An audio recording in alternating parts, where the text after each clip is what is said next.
So imagine hearing that for the first time with Marvin Hamlish sitting at the piano singing that to you. It was really, and still is, very emotional to think about it. And I didn't even care that I didn't get it, I think. Because Stephen was a great friend, and he was actually the soloist at Unity Church in New York. And so it made perfect sense. I was just an actor. So one song. So this idea of us all singing one song, you know that I don't think everyone should go around as a carbon copy of one another singing one song. This is a metaphor. I do think everyone should be singing their song, living their life, interacting, relating to one another from one truth. A truth of oneness, from understanding oneness. How funny, the closing song in a chorus line, which of course is Marvin Hamlish's signature accomplishment, is called One.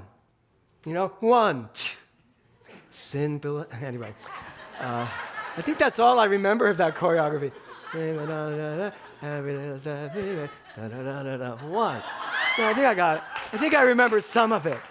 So how interesting that shows up in his life, this song. How about you? That's really my question today. Are we able and willing to live from this oneness? So there's a thing called the Brahma Kumari World Spiritual University. And a few weeks ago, I got an email sent to me. Would I like to come to the Dolby Theater to the Brahma Kumari night of celebration? And I get a lot of those, and I don't go anywhere hardly on those things because if I don't know what it is, I really don't go. But something in this reached through my computer and said, this one you need to go to. Do you ever have one of those moments where something you go, I should go to this? And I'd made a commitment to myself that I needed to start branching out, not away from religious science, but to other things that will allow me to understand religious science even at a deeper level. Ernest Holmes said that this is not a new teaching. Ernest Holmes, in his own words, said this is not a religion. It's a religion because of tax purposes, frankly. Ernest Holmes said this is not a new religion. This is a philosophy that is a complement to all religions. And this morning, sitting here watching Joselito, it's going to be an emotional day, just get ready. All of a sudden, I looked up and I saw, well, not that. I saw our logo with all of Los Angeles, and I thought, that's who we are. We're not a church, thank you. We're not a church, right? We're not a religion, but we are because of how that has to play itself out. What we are a home for all religions to come and celebrate themselves. Yeah. And I mean that. You should be able to sit in this room as a Catholic, not be offended, and feel that you can expand. Which means I have some work to do to make sure that I don't offend in any way by trying to teach religious science. And that's not what I want to be doing up here. I want us to celebrate God. And whatever that means to whoever it means it to. And whether you believe I am God or you don't, whether you find that hard to swallow or not, it doesn't matter. Are we all on the common ground when we talk about love? Because that's what God is. Pure and simple. So I agreed to go to this, and then out of the blue, I hear that Heather and Jason are going to be emceeing it, and Heather's going to be singing. They called me and said, we want to invite you to something. I said, oh my God, I already bought tickets. And she said, well, we have VIP tickets for you. I was like, I'll take them. So it was a really fun night, and Eric and myself and Margaret, we went, and we had fun getting there, even through the traffic, which came up in her talk. We had fun getting there. We got there, and then there was some singing and some dancing, and then this sister comes out. Now I want to tell you, before I go into what had happened last night, Brahma Kumaris, World Spiritual University. Brahma means the divine, means the absolute power of being that is the source and sustainer of the universe. It's Hindu, Brahma, right? Brahma, God. The allness, the oneness, that which we call the infinite power, life force, whatever, all these different words, it's God. That's what Brahma means. Kumaris That got a little touchy. It means goddess. It can also mean princess. But it also means virgin, the virgin divinity. And in fact, there are Kumaris in different countries, young girls who are still virgins, who they promote and they have as this deity, and that this person seems to emerge. So when I thought, but they call Kumaris, they call them sisters and daughters of God. That's what Brahma Kumaris means, daughters of God. They're all women, and it was fascinating at the end. I should have sent that slide so you could all see it. It was just from all different states. The United States has a lot of centers for Brahma Kumaris, a lot, even here in Los Angeles. And so they were the heads of all of the different chapters sitting on the stage in their white robes with the matriarch, I suppose, in the center. It was like, there was a moment there, and it took my breath away. I was like, and there's 3,000 people sitting in the Dolby Theater with no show happening, just a woman sitting center stage on a chair talking for about an hour, right? And 3,000 people, just the scope of her energy. And it wasn't what she was saying, because guess what? Everything she said was science of mind. Every single thing she said. It's as though she came there to teach science of mind to a bunch of people that didn't know they were getting science of mind. And she couched it in love. And everything from your thoughts create your experience. You are in charge. You get to decide. There is that in you that is the highest level of the divine. When you live there, life unfolds perfectly. I mean, I'm just sitting there going, I know. And there are 3,000 people sitting there. And I said a joke to Margaret Owens. She said, you must eventually find the one. Find the one. And of course, she was talking about yourself. You must to love, you must love yourself. Find the one. And I turned to Margaret. I couldn't resist. I was feeling very spiritual, but I also had an emotional moment of laughter. She said, you must find the one. And I turned to Margaret. I said, it's just hard to find that one. And that's when she started laughing, when she said, stop. Because we all think we got to find the one. No, the one. And then she said at the end of her speech, she said, are you willing to be the one? And Ernest Holmes says, show me one person who can live this science, and I will show you the next Jesus, the next Buddha, the next whatever, right? Show me one person. So I've heard that thing about, I want to be the one. I want to be the one. But when she said, are you willing to be the one? I suddenly got it. I was like, oh my God, this is what they mean. This is what she means, and I bet maybe half the room thought, yes, I will step in and be the one. No, it's, are you willing to be the one? Are you willing to be the oneness? Are you willing to be God? Are you willing to be the one that we talk about? Not the one in all of you. It's not about ego. It's not about stepping up and sit onto a stage. Almost right there. And saying, I'm the one. No, it's like, are you willing to be the one? I was like, wow. I had to come to the Dolby Theater. And I thought, I could be here for the Academy Awards or for this. Which would I prefer? And the answer is both. So here's what's funny too. Do you know when the Brahma Kumaris were established? In 1936. 9 years right after Ernest Holmes wrote The Science of Mind. And everything I heard last night, I could have taken right out of the Science of Mind textbook. 1927, 1936. That was an interesting time to live. So many of these new thought things were bubbling over from the transcendentalists into modern time back then. And people were like saying, no, I get this stuff. I want to create something from it. I want more people to know it. And so it just started bubbling up in the 20s and the 30s and the 40s and the 50s when Ernest Holmes was filling the Wilshire E-Bell. 2 times a week, thousands of people coming to hear this little man who was very under the wire, who had all the wisdom of the universe, and just stood there saying it so kind of just very plainly. But it was new. It was something new. We hadn't heard it before. So the messenger, we've become a culture that we're interested in the messenger more than the message. And I have to be honest with you. Sometimes it's daunting when I feel that people are more interested in me than my message. or put me above the message, or put me on a pedestal as though I'm something special. I am not. I am that which is the divine, so are you. We're all on the same playing field. We just play the game in our own unique ways. So I want to make sure that when I leave this plane of action, it's what I have brought to the party that stays, not I leave and that's over. I love that about Ernest Holmes. So much of what he said is so valuable today, but he did tell us, move it along. I think he said it just like that. Move it along, Blanche. Yes, this is what I said, but what are you going to do with it? Where are you going to take it? So last night was a great experience for me that way. She said this. Her name is Sister Shivani. And this is the thing I walked away with.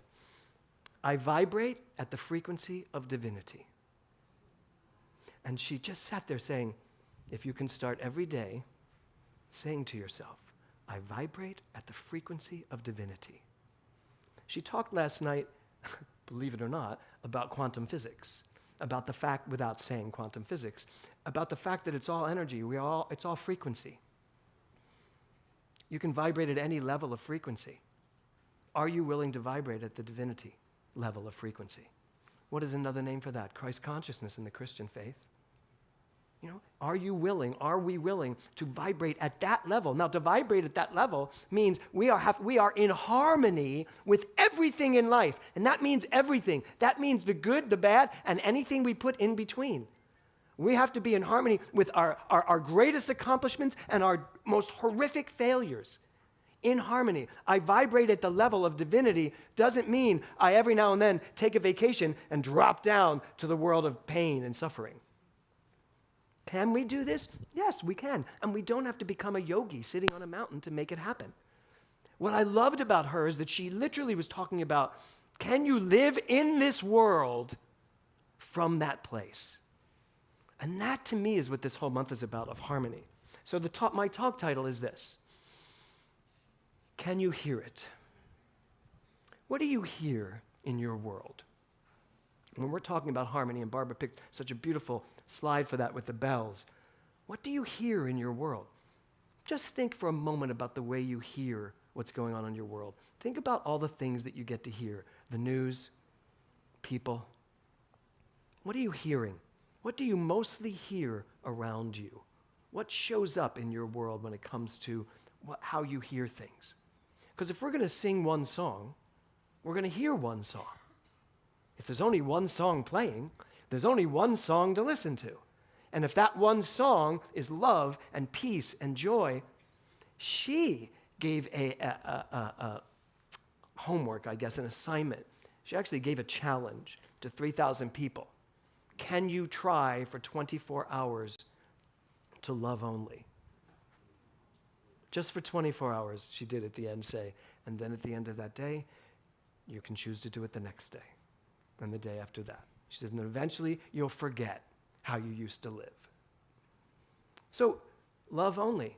Can we really vibrate at that level, at that highest level of divinity and love only? So can you hear it? Is your world in harmony with that one frequency? Harmony requires us to live from the oneness. Not just sit in church on Sunday, sit here on Sundays. I've got to work on that. Not just sit here on a Sunday or in a classroom or even in conversations and talk about oneness. Can we actually make it something that we feel, that we understand in a palpable way so that I live from the oneness? What would that require? What would require for you to love only?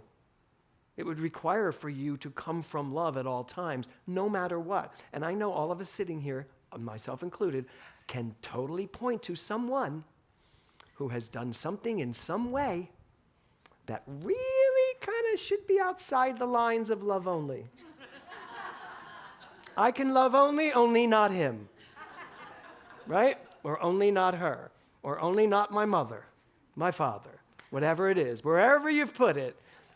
That's what we talk about. That is what she talked about. It was interesting watching East meet West last night. So, how do we do that? How do we live in harmony? Well, it's interesting. I asked myself, how do I live in harmony at all times? And I came up with 4 things that were very important to me. And I wrote them down exactly the way they came to me. And it was this. The first one was listening. How do I listen?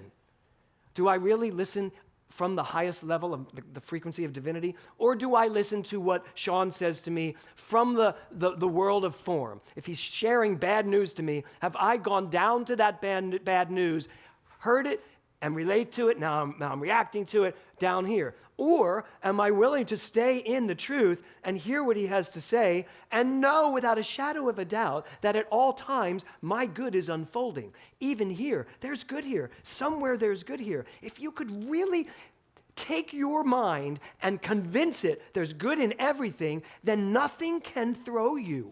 Nothing. You may have emotions and you may have feelings about it. All of that's true. But over top of those emotions and feelings will be that oneness, that divine current, as Emerson says. So that was number one, listening. How do you listen? And more importantly, do you listen? How many people here, I loved it, somebody recently, I was saying something that I thought was so important and so, like, I really got it and I really understood it. And it was this metaphysical thing that I felt like I figured it out and I did the whole thing. And they're staring at me the whole time and they went, I'm sorry, I just have not been listening. And I bet you I was talking for 5 minutes, nonstop. No wonder they went blank. But literally, I'm like, no, you get it? Yeah. And she went, I haven't been listening to you for some reason. So are you listening? Do you listen, really listen to what's going on in the world? Or are there certain people in your life that you block out? I think we all have certain people that we half listen to. It's like, oh, it's Becky again. God, tell me what you're doing. Go back to the computer. Put her on speakerphone. Okay, yeah, what? How many of us do that? Thank you, Marty, for admitting that. Everyone else is like, not me. So that's one thing. What are you listening to? And I talk about 3 levels of listening. Listen to what's coming in, listen to what you're thinking about, and listen to what's coming in. All 3 at the same time. Gravitating mostly to what's coming in about what's going on. So listening was number 1. Number 2 was understanding. We have to stop understanding from the world of form. We have to stop understanding from the relative facts of our lives. We have to stop understanding based on how we feel about this, that, and the other thing. We have to start understanding from, again, that oneness, this love only. If I love only, I'm going to understand this very differently. She gave this great example. She kept talking about this nun that turned away from her, this sister that walked away from her. And she went into this whole thing about, you can stand there going, why did she do that? She never would have said that. But, I can't believe she did that. How rude, and she's embarrassed me in front of all these people. That's where our minds go, don't they sometimes? How dare that person say that to me? And yet, what about love only? She must be busy. I think that's what she said. I actually went to, as soon as she said, well, how else could we look at this? I thought, it's not about me. It's about her, whatever it is. Did you lose me? Why, what's wrong? No, I'm still here. It's still there. Oh, okay. So I kept saying, it's not about her, it's about me. Always about me, so what can I do to adjust it? So that's understanding. The next one is communication. How do you speak? How do you communicate? And it's not just what you say.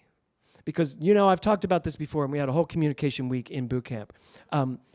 Your subtext is a lot louder than your words. How many times have you been in front of someone and they're like, yeah, I love you. Not very powerful words.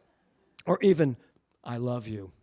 There's so many ways to say the same words. It's not about the words. What's the subtext? So communication. And then the last one is knowledge. Are you spending enough time filling your reservoir with knowledge? And I'm not talking about facts. Are you reading books, spiritual books? Are you looking at the philosophers, the ones that have come all the way till today? Are you understanding things about yourself because you're actually becoming knowledgeable about the way your mind works? When you put those 4 together, and it's very interesting because I looked down to see what I had written, and the 4 letters, I love acronyms, and all of a sudden I looked down, listening, understanding, communication, and knowledge, luck. I was like, luck? That is the exact opposite of what we teach. There's no such thing as luck. There's just the truth. And it always shows up perfectly. Except, I thought, I got to make this work. So I went back and I looked at the definition of luck. You ready? Because of course it worked, because I made it work. No, but this is the exact definition of luck. The force that causes things to happen to you, especially good things, by chance, and not as a result of your own efforts or abilities. Luck. The force that causes things to happen to you, especially good things, by chance, and not as a result of your own efforts or abilities. So, luck works. Because if it is a life force and energy that causes things to happen to you, especially for the good, without you getting yourself all mixed up in it, that's God, right?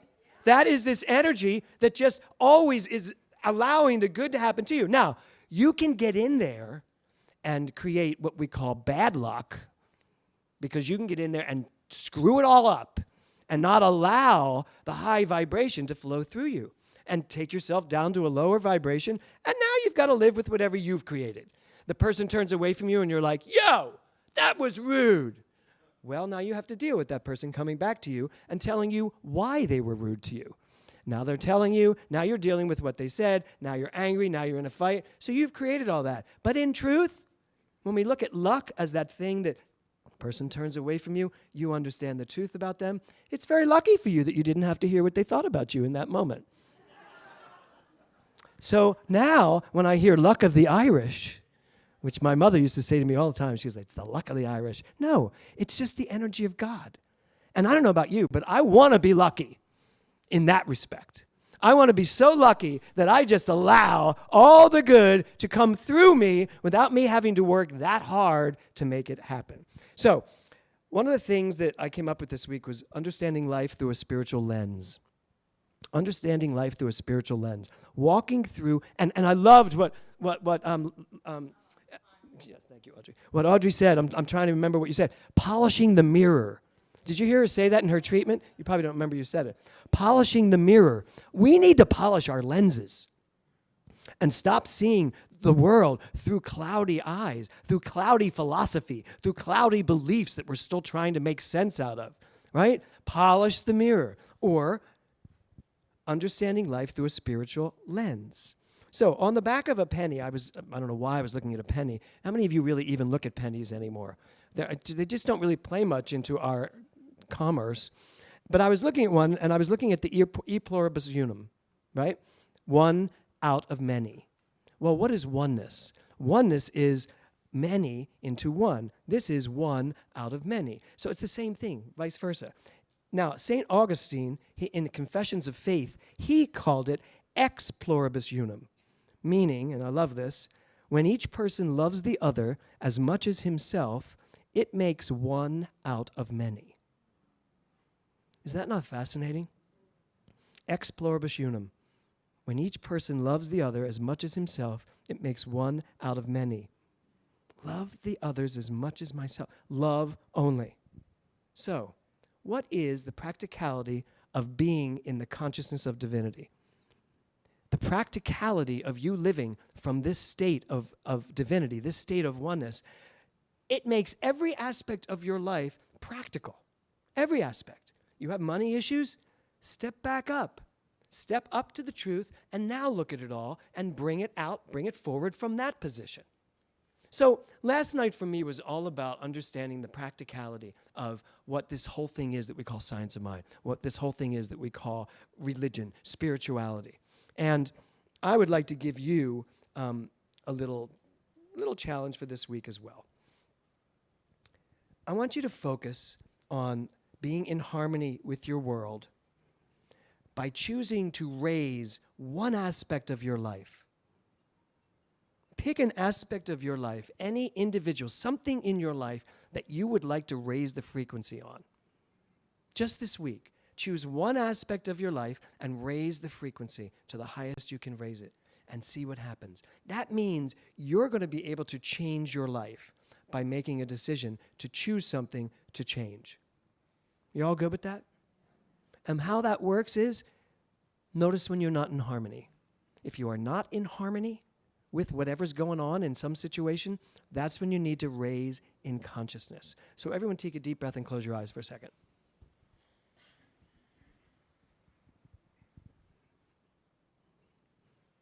I want you to look at your life Just allow yourself to look at your life, whatever's going on in your life right now. Just let images pop up. Nothing specific or something specific. Just allow it. What pops up? What comes up? What of your life is asking for your attention?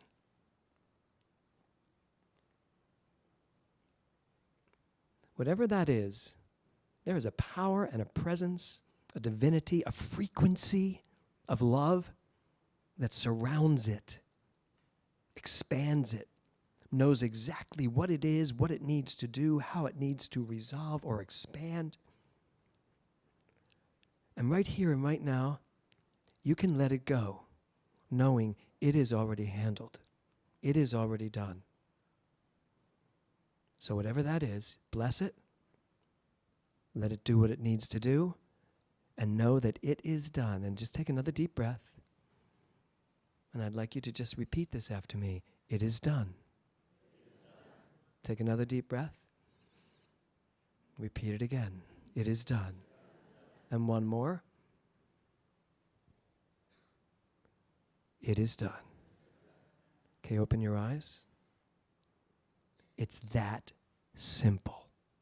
And if you were to just do that this week with whatever you choose to do it with, and you surround it with love, and you make the decision to have it be done, it will be done, and I am now done.